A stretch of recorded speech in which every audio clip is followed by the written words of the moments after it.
بڵێن بە هونەرمەندان تەختەی مێژوو بسڕن.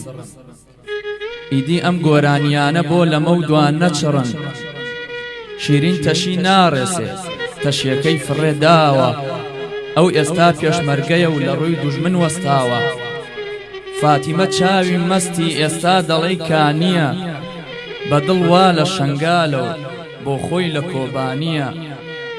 زارا بەلەنجەولارن ناڕوا سوبح و ئێوارە، سێ برای شەهید بووە بۆ خۆیشی بریندارە. ئێستا نازداری بابی دوورە لەدایە و بابە، شێرە ژنە وەستاوە لە ڕووی تانک و دەبابە.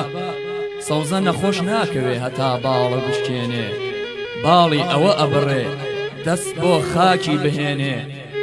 کەژاڵ نایەوێ قەزای لە خاڵوانی کەسکەوێ، بۆ ئازادی نیشتیمان مەرگی پێش مەرگی ئەوێ. ئیدی کەتان بانگ مەکەن، ئیدی کەتان بانگ مەکەن، ئەو کل ناکاتە چاوی. قوربانی نیشتیمانە و ئەجەنگێ لە پێناوی. ئەو شلێرەی ئەیانوت لە بەگزادەی هەولێرە، شەو ڕۆژ لە جەنگایە بە سێ ژەمێک تێرە. ئامینەی نازەنینێ لەگەڵ تاقانەی دایە، خەڵغانی کوردستانن بۆ هەر تیرێ بڵایە. گەلی کورد خۆنەویستە، کچ و کوڕ و پیا و ژن، کوردستانیان جۆش داوە و دۆزەخێکە بۆ دوژمن.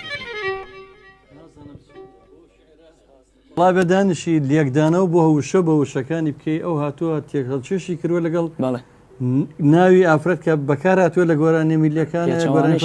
ئەو هاتووەتەوە باسیەوەکە کە ژنی ئەم سەردەما ئەو ژنە شۆڕژێڕێژە بەشانی پیاوانن. ئای دەستی خۆش بێ یا ژنە پێشمەرگە کاکەمە لە شەڕی داشا پێشمەرگێکی فەرماندەی ژنیشمان شەهید بوو لێرەش بەدەلەوەی کە ئەو گەری لایەنەشە چەند ساڵە خەباتەکەن.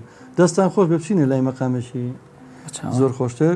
کاک سەلمانی کوردستان شێخ سەلمان ئەڵە ئەڵڵا ئەڵڵا من دڵنیام شێخ سەلمانی چەکەدانەی سەرسامە بەو مەقام و بەو دەنگە زوڵاڵی کاکە داناجان، کاکە ڕەوەندتەهای مۆنتێر و خۆشەویست و ڕێبەری تەکنیکی رادیۆ سلێمانی هەڵبژین کاکە زاجان ڕێزمێ بەتان دیوانەڵە لەگە کاکمۆتەی دانیشتوم، بەڵام نەگەشتم بە خزمەتی کاکەدانا.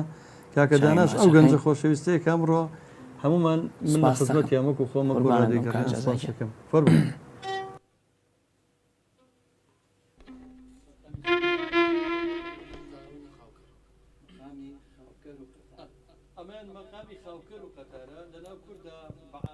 قەتار و خاوکەر وا ڕاهاتەوە بۆ خۆشی زمان، بەڵام مامەستا لە ناحیە عیلمەکەیەوە لە ناحیە توێرەکەی و خاوکەرەکە پێش قەتارەکەوێ.